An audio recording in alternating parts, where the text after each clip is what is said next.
There was lipstick on her teeth. That's the first thing I noticed. Not smeared, not messy, just two tiny lines of red across her front teeth, like she'd rushed to put it on in a car mirror, like she didn't expect to be seen. She smiled when she walked in the door, casually dropping her keys into the ceramic bowl I made her in a pottery class she never wanted to attend. "Hey, babe," she chirped, pulling off her heels with one hand and reaching for the wine rack with the other. I sat on the couch, pretending to watch the muted TV, holding the remote like it was a detonator. "Good night?" I asked. She nodded too fast, and her smile didn't quite reach her eyes.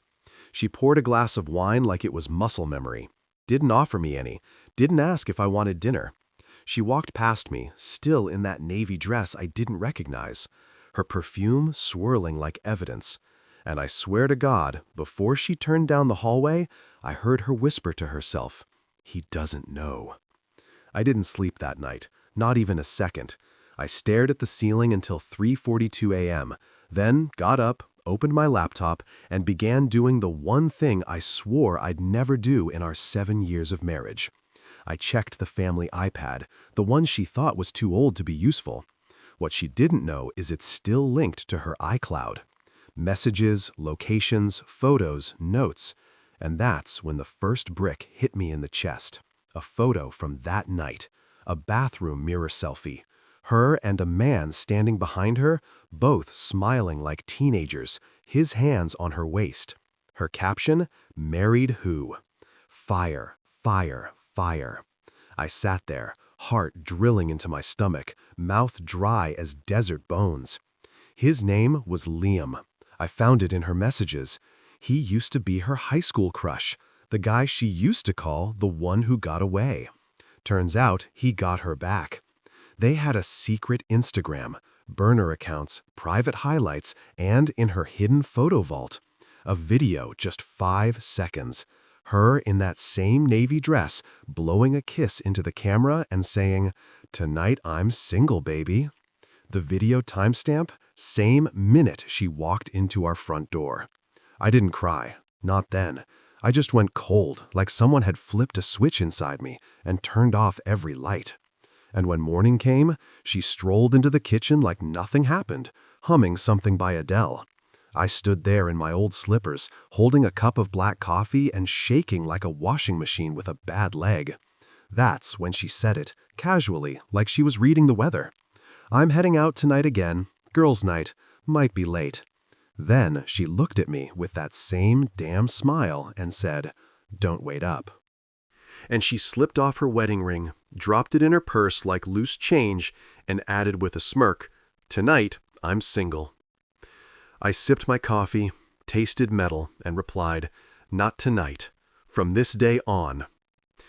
She didn't get it then. She thought I was being dramatic. But what I did next, she didn't see that coming, not in her wildest, prettiest lies. She left at 7:12 p.m. sharp, not a second later. I heard the door click behind her, and the sound of her heels echoed down the front steps like a metronome of betrayal. I stayed seated at the kitchen table, pretending to be made of stone. The meatloaf I made myself sat cold and untouched, congealed on the plate like a joke I didn't get. I told her I had a migraine and couldn't go to her coworker's engagement party. She didn't press it, just said, "Feel better," in the same tone you'd use for someone with the flu. I counted exactly 6 minutes before I got up, long enough for her to be out of the neighborhood. I wasn't following her, not yet. I just needed air. I walked to the garage. That's when I saw it. Her gym bag tossed in the corner. That bag hadn't left the house in 3 weeks, despite her supposedly going to Pilates every Thursday. I don't know what I expected to find. Maybe a water bottle, maybe nothing. But what I found was a crumpled CVS receipt, and on the back of it, a handwritten list in her handwriting. A bulleted checklist called L. Confirm hotel reservation, bring lashes, no ring, alibi equals Chloe. My heart didn't drop. It flipped over and hit something sharp on the way down. L as in Liam. Hotel reservation. Not work event, not engagement party. And alibi equals Chloe. That's her best friend, the one who always covers for her, the one who once laughed when I asked where Sophia was at 11 p.m. on a Sunday. I stared at that list until the words blurred. I took a photo of it, not because I needed proof. I already had it. I took the photo because part of me still thought I'd wake up and convince myself I imagined it, that this was all a really dark dream, and Sophia would come home smelling like wine and give me a forehead kiss. Instead, I drove. Not to the hotel. Not yet. I didn't even know which hotel it was. I just drove past the bar she used to bartend at in college, past the park where I proposed, past the street her mom used to live on before they stopped talking. And the whole time, the thought that wouldn't leave my head was this: how long has she been planning this? Because this wasn't spontaneous. This wasn't an accident. This was scheduled, checked off, calculated. And the worst part, she smiled before she left. The kind of smile that says freedom tastes better than loyalty. And maybe, just maybe, she thought I'd never notice, that I'd keep doing laundry and filling the gas tank and fixing the broken curtain rod, all while she lived a double life. But here's the thing, I did notice, and I was done playing the good husband. By the time I got home, I had a plan. Not revenge, not a fight, truth.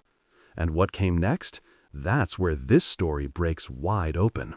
A hotel clerk who recognized her face, a hidden folder inside her iCloud drive labeled LV, and a voicemail I was never supposed to hear, because once I opened that door, there was no closing it again. It took me 2 full hours to figure out which hotel they were using. That's what most people don't understand. It's not like cheaters hand you an address. They hide behind vague text messages, blurry selfies, and inside jokes you were never meant to decode. But they forget how powerful quiet men can be when they've had enough. Sophia's messages gave me a few scattered breadcrumbs. One was a photo of an elevator button panel, the kind with cheap gold plating and scuffed floor numbers. The button for floor 5 was lit. I ran it through Google Lens and cross-referenced the button layout with nearby hotels. That narrowed it down to 4 places. Then I looked at the timestamp on the photo, 9:42 p.m. And that's when I remembered the CVS receipt, the list. Confirm hotel reservation. I called all 4 hotels, pretending to be a guest who lost his wallet during a recent stay. I gave them her full name. The first 2 said they had no record of a Sophia. The third one hesitated. Then the woman on the phone said, "Hold on just a second," and came back after 30 seconds to say, "No, nothing under that name." But the 4th hotel clerk, a young guy with a nasal voice, didn't even blink. He said, "Oh yeah, she's already checked in, room 512, just went up a little while ago with the guest." He said it so casually, like it was normal, like he didn't just confirm that the woman I built a life with had checked into a room with another man while I was microwaving leftovers and questioning my self-worth. I didn't yell. I didn't hang up. I thanked him. My voice was completely calm, and that scared me more than anything. I sat in my truck for over 40 minutes, engine running, parked across the street from the hotel's glowing entrance. I could see people coming and going. Cars pulling up, valets taking keys, but not her, not him, not yet. My phone buzzed around 11:07 p.m. A message from "Love you, sleep tight, hope your migraine eased up, red heart." I stared at that little heart emoji until I felt like vomiting. I swear it pulsed like it was mocking me, like it knew. That's when I realized this wasn't just about cheating anymore. This was a performance, a two-faced act she'd gotten too good at. She wasn't just lying to me, she was crafting entire alternate realities. I didn't go inside the hotel that night. I wanted to. Every muscle in my body screamed for confrontation, for proof, for justice, but I didn't move. Instead, I waited and I watched. And when the valet walked back inside and left the desk unattended, I did something I shouldn't have. I walked up to the front entrance, acted like I belonged, and slipped behind the check-in desk. The key cards were labeled. Room 512 was right on top. Under it, a verified guest, Liam Vance. Liam Vance? I took a photo. Just one flash off, phone down. I didn't take the key. I didn't knock on the door. I walked out, sat back in my truck, and drove straight to my brother's house on the other side of town. When I got there, I didn't say a word, just handed him the phone and let him see the photo. He didn't ask why, didn't need to. He just looked at me and said, "So, what's next?" And the truth was, I didn't know. But the next morning, something else came. A letter in our mailbox, no return address.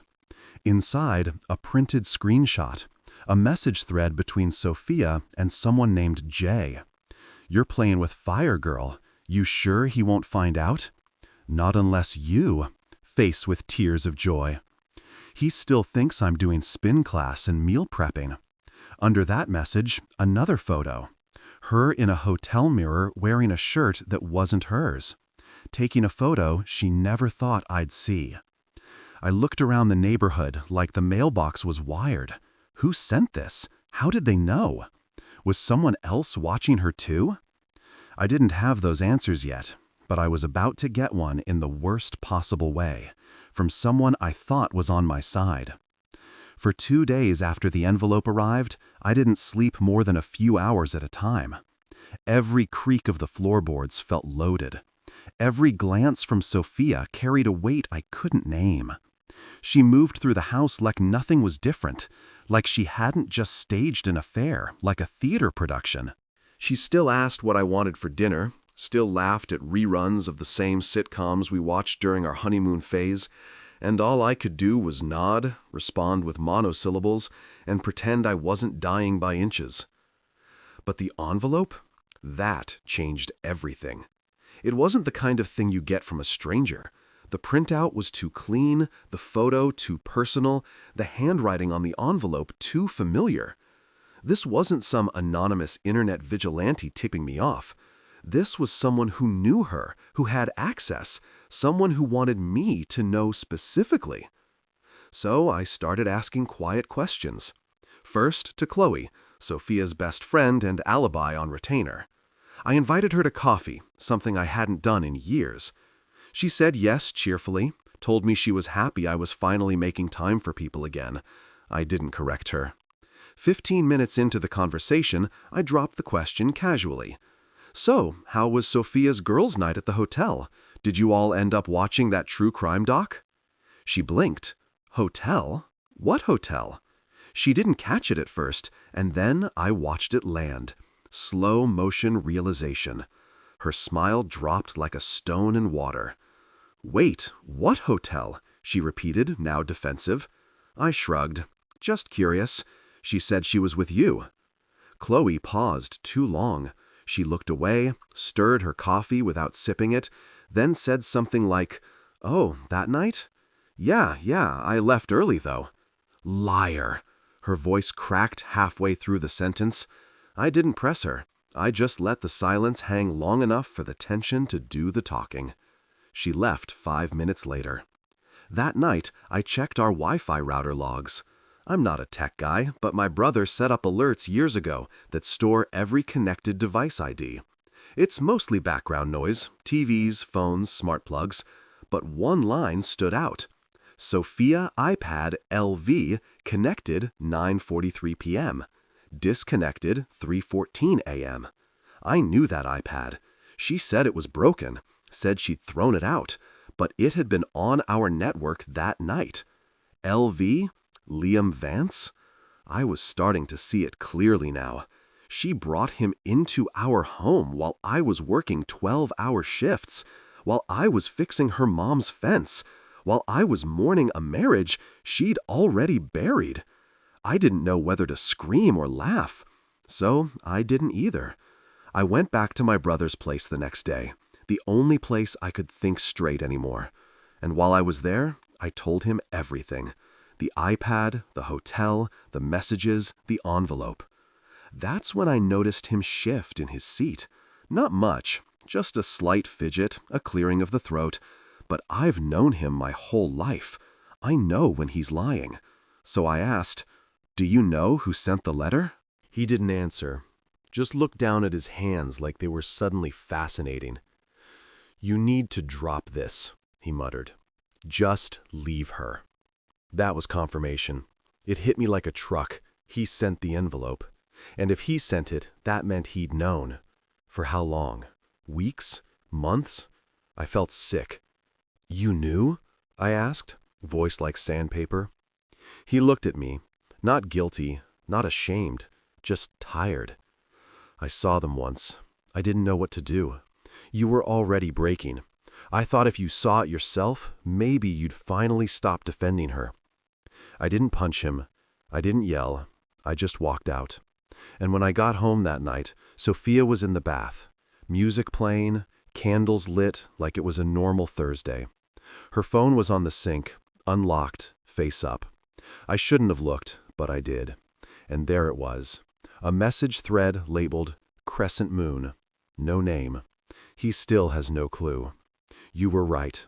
I think he wants to be blind." Another message. "He's broken. It's honestly pathetic now." The next one was just a picture of me from behind, taken at our kitchen table. I didn't even know it was taken. She'd been mocking me to him in private, in real time. I put the phone down quietly, went into the bedroom, and packed a bag. I left before she got out of the tub, but I didn't go far, because what happened the next day when she tried to call Liam would flip this story into something I never expected. I slept in my truck that night, parked outside the 24-hour laundromat where no one would bother me. I wasn't tired. My body was exhausted, but my mind was on fire. Everything felt surreal, like I was watching a slow-motion car crash where I was both the driver and the windshield. By morning, I had 27 missed calls from Sophia. I didn't answer any of them. I also didn't expect her to go full meltdown so quickly. At 9:02 a.m., she sent the first text. "Where are you? I'm scared." By 9:10, "Please come home. Something's wrong." Then, "I think someone broke into my iPad. It's missing." And finally, at 9:41, "You talked to Liam, didn't you?" That's when my stomach dropped, because I hadn't talked to Liam. Not yet. But now I knew I had to. I didn't have his number, so I did the unthinkable. I messaged him on Instagram. I used a burner account, nothing identifiable. I just wrote, "You should know the woman you're seeing is married. She's been lying to both of us." I expected no reply. But 5 minutes later, he responded, "What the hell are you talking about?" So I sent the receipts, the hotel record, the iPad connection log, the text thread, a photo of our wedding day. He didn't reply for a full hour. And then he sent one message that changed everything. She told me she was divorced. She said, "You cheated." She showed me fake court papers. I read that 3 times. Fake court papers. That meant she'd been planning this deception on both ends. Lying to him, creating an entire false backstory, weaponizing my silence to keep her story intact. I asked if we could talk in person. Neutral location. No threats, just truth. He agreed. We met at a diner 30 minutes outside of town. I recognized him instantly. Not from real life, but from the photos, the videos, the way she talked about him in her messages. He looked like the prototype of everything I wasn't. Clean-cut, gym fit, tattooed forearm, confident smile. But when he walked in and saw me, the smile cracked. We shook hands, sat across from each other like 2 men caught in the same sinking ship, both blaming the other for the hole in the hull. He pulled out his phone and slid it across the table. "She told me you were emotionally abusive, that you isolated her, that you hit her once." I almost laughed, not because it was funny, because it was insane. The idea that she had rewritten our entire history to turn herself into a victim just so she could cheat guilt-free. He showed me photos, a fake bruise on her shoulder, makeup, different lighting, a full performance. She cried when she showed me these. He said she was scared to go to court because you'd ruin her financially. She was always good at crying on cue. Then he asked the one question that nearly made me lose my composure. "Why didn't you notice?" It hit me like a punch. Because I did notice. I noticed every time she changed her password, every time she laughed at a message I couldn't see, every time she said, "You're too sensitive," when I questioned her late nights. But I didn't want to be that guy, the paranoid husband, the insecure one. I thought trusting her was the only way to keep her. Turns out, that's what helped her get away with it for so long. Liam leaned back, exhaled like he'd been punched too. "She played both of us. You know that, right?" I nodded, but it didn't bring comfort, only confirmation. And then he said something that made my skin crawl. "She asked me last week how fast I'd be willing to move in if things changed. She said she needed a fresh start." I thought she meant the lease was up. No, she meant I was on my way out. She'd already started replacing me. I drove home in silence. My hands didn't stop shaking. When I pulled into the driveway, her car was gone, but the garage was open.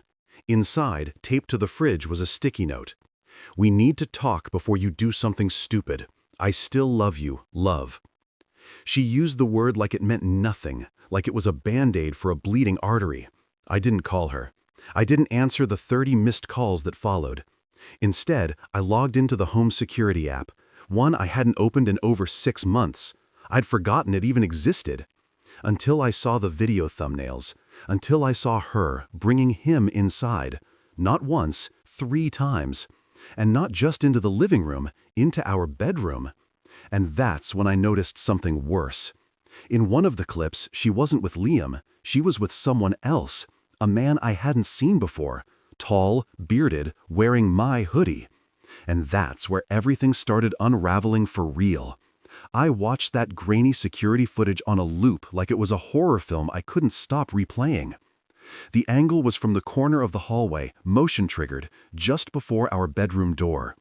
There she was, walking backward, laughing quietly, hair dank from a shower. And right behind her, tall, broad-shouldered, and too comfortable, was a man whose face the camera didn't fully catch. At first, I thought it was Liam again. But this man was bigger, older, slower, and he was wearing my hoodie. Not one like it, not the same brand. My exact hoodie, the worn black one with the frayed cuffs and the bleach stain on the left pocket. I hadn't seen it in months. Figured Sophia had thrown it out when she reorganized the closet. Turns out she just gave it to him. I zoomed in on the footage, adjusted brightness, contrast, trying to catch even a glimpse of his face as he followed her inside like he belonged. And then, for a single half-second before the footage cut off, he turned his head toward the hallway mirror. And that was when I saw it. The profile, the beard, the small scar above his brow. I knew that face. It was Daniel, my cousin. Not distant, not vague family reunion cousin. I mean, the kind of cousin you grew up with like a brother. The kind who crashed on your couch in college, ate from your fridge, borrowed your truck.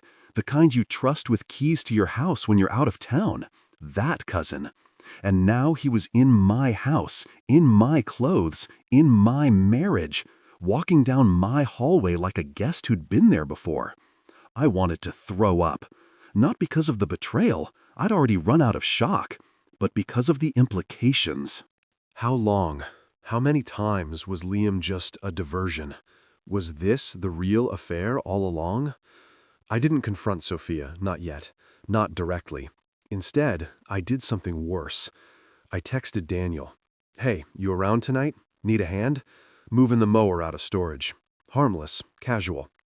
I waited 10 minutes. He replied, "Yep, just finishing work. Want me to swing by?" Perfect. I cleaned the house top to bottom. Not because I was hosting, but because I wanted everything perfectly still. I wanted him to feel the weight of the walls when he walked in.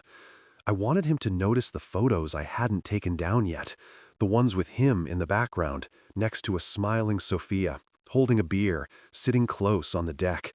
God, it was all there. He arrived just after 7. Same sheepish grin, same old boots.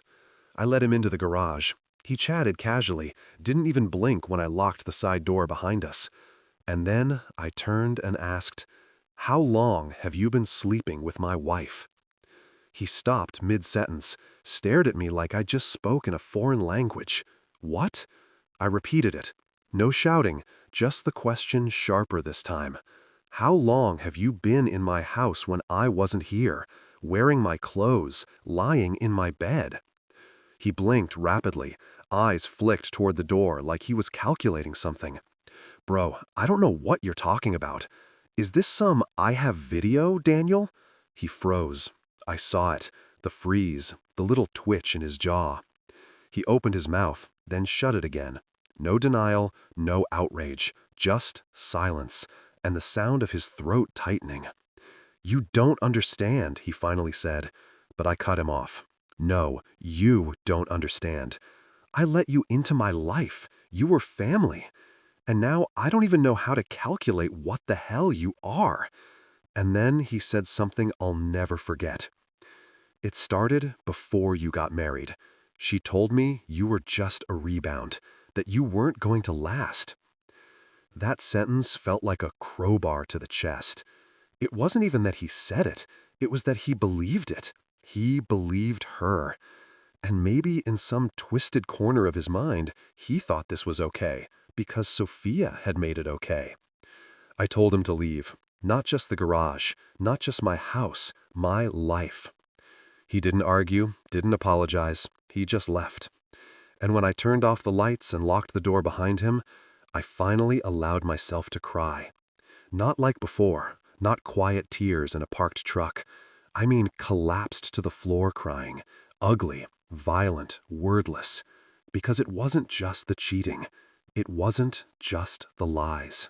It was that everyone else knew who she really was except me. And when I checked the camera footage from earlier that day, just to be sure, Sophia had come home for lunch and she disabled the security system for 23 minutes. Long enough. And the final horror? I noticed a second pair of shoes by the front door. Shoes I didn't recognize. Men's size 11. Not Daniel's, not Liam's. This goes deeper. And I don't even know who else is involved. I sat on the edge of the bed for hours that night, staring at the screen, the shoes, the footage, trying to make sense of what was happening to my life. Betrayal used to be something I thought of in simple terms. Someone lies, someone cheats, someone leaves. But this was some kind of slow-burning collapse, a demolition done with surgical precision. Sophia wasn't just cheating, she was orchestrating a full-on illusion, recruiting people, pulling strings, performing grief when necessary, and rage when suspicion got too close. But that third pair of shoes haunted me. They weren't Liam's, they weren't Daniel's. I knew their sizes, brands, the kind of soles they wore down. These were different. Black leather, clean, like they hadn't seen dirt in weeks. Size 11, maybe 11.5. Someone tall, someone precise, someone calculated. But I had no name until the next morning. I was sipping coffee on the porch like I was trying to imitate peace when a familiar car pulled up, an old white Acura with a cracked side mirror. It was Mr. Evans, my landlord. Mid-40s, clean-cut, always kind, always just checking in. The kind of man who leaves Christmas cards and fixes leaks without charging you for labor. He got out casually, walking like nothing in the world had changed. "Hey, David," he smiled, hands in his jacket pockets, "just stopping by to check the furnace schedule." The moment he said my name, my heart dropped. It was the voice. His voice. I'd heard it before in the background of the security footage. Faint, distorted, but now unmistakable. A small grunt, a single word. Sophia's name, whispered like it belonged to him. I froze mid-sip. "You okay?" he asked, narrowing his eyes just a little. "Yeah," I lied, staring right at him. "All good." I watched his shoes. Same ones, same exact pair from the footage. No doubt, no room for confusion. And suddenly, everything rewired in my head. It all made sense. The time he offered to check on the house while I was out of town. The time he asked if she wanted help lifting the new washer. The way he once told me jokingly, "You've got a beautiful wife, David. Lucky man." It wasn't admiration, it was possession. He'd been circling like a vulture. But here's the real punch. This woman had been sleeping with 3 different men. Liam, the fantasy, Daniel, the familiar, and Mr. Evans, the access, the power, the man with a key. I stayed calm, too calm. I thanked him, let him walk inside, watched him inspect the basement like everything was normal. My skin itched while he was under my roof. And when he finally left, he gave me one last look, too warm, too comfortable, and said, "Tell Sophia I said hi." That was deliberate, a message, a test. He knew I knew. I locked the door behind him, leaned against the frame, and started to breathe through my teeth. I wasn't just betrayed, I was being toyed with. It wasn't about love anymore, or lust, or lies. It was about control. I spent the rest of that day going through every file Sophia had touched, shared drives, hidden photo albums, backup folders, and buried inside a compressed zip file named taxes-28 on her old external drive.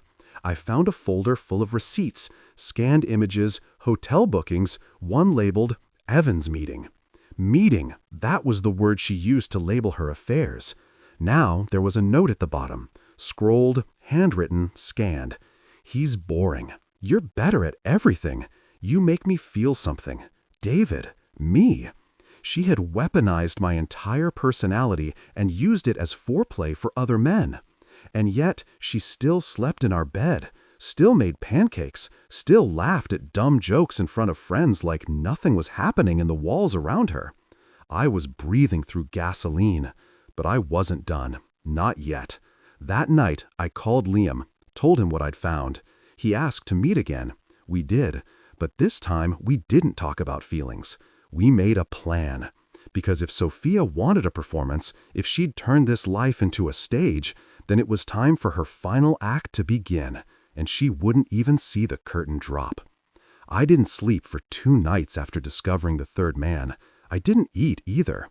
There's a specific kind of hunger that betrayal causes, a hollowing not of your stomach, but of your soul. It makes food taste like paper. It makes time stretch, then collapse, then disappear entirely. But it also gave me something I hadn't had in months: clarity. I wasn't confused anymore. Sophia had spent months, maybe years, warping reality into something she could control, spinning lies like a spider spins silk, looping them so tightly around me that I could barely tell where my own thoughts ended and hers began. But now I knew. Now I saw everything. And I wasn't going to scream or beg or grovel. I was going to finish this story on my terms. Liam and I finalized the plan over coffee the next morning. We weren't friends. We never would be. But we were 2 wounded men with overlapping scars.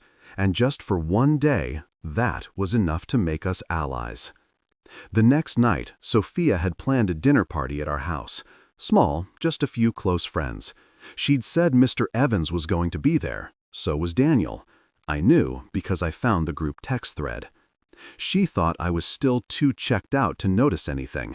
She didn't even know I had installed a second router, logging every message she sent over the house Wi-Fi. She thought she was hosting a celebration, but I was preparing a funeral. Not for her, for the illusion she built. By 6:30 p.m., the guests began to arrive. I was dressed sharp, a navy blazer. The shirt she once told me made me look like a lawyer when she was still pretending to love me. The house was spotless, music was playing low, the wine was chilled. Everyone laughed, everyone smiled. Even Mr. Evans, smug in his corner seat. Even Daniel, who avoided my eye the entire time. And Sophia, radiant. She clinked glasses. She complimented outfits. She kissed my cheek like we were the golden couple everyone envied. Until I stood up, lifted my glass, and cleared my throat. Thank you all for coming. It means a lot, truly. Before we eat, I want to show a quick video. Just a little something I put together. Some memories? She smiled. A babe, just a slideshow, I said. See 7 years of us. The good, the bad, the honest. I tapped the remote. The TV lit up, but it wasn't a slideshow. The first video was short. Sophia and Liam laughing in a hotel mirror. Muted audio, but their mouth said plenty. The next was her and Daniel in our hallway kissing, same hoodie, then Mr. Evans. The footage of him slipping into our side door during my business trip. No denial, just reality. The room went dead silent. Liam stared at her. Daniel got up and left. Mr. Evans said nothing. He just backed away like the flames were creeping up the walls. And she turned pale. Not red, not embarrassed, just pale. Like the blood had left her entirely. She opened her mouth, closed it, then whispered, "You planned this?" I nodded. No more lies, no more pretending. This house was never your stage. She tried to speak again, but I stepped past her and opened the front door. "Everyone, you're free to go. That includes you." I didn't yell. I didn't cry. I didn't even feel angry anymore. I felt clean. Sophia left that night. She didn't pack. She didn't slam the door. She didn't call the next day. And I didn't chase her. Instead, I deleted the security footage, took down every photo of us, donated every object that reminded me of the life I thought we had. And then, slowly, day by day, I started building something new, something mine. I started going to the gym again, picked up woodworking in the garage. I reconnected with my sister, visited my dad's grave for the first time in a year, and even joined a local community group for people healing from betrayal. 6 months later, I met someone. Not someone who fixed me, not a manic pixie dream girl, just someone kind, quiet, real. And I didn't love her because she made me forget. I loved her because she reminded me of me, the version I used to be before someone broke me down to build herself up. And now I sleep deeply. I eat well. I laugh often. I don't check my phone for proof or validation. I don't rehearse fake conversations in my head. The curtain finally fell on that chapter, and I didn't just survive.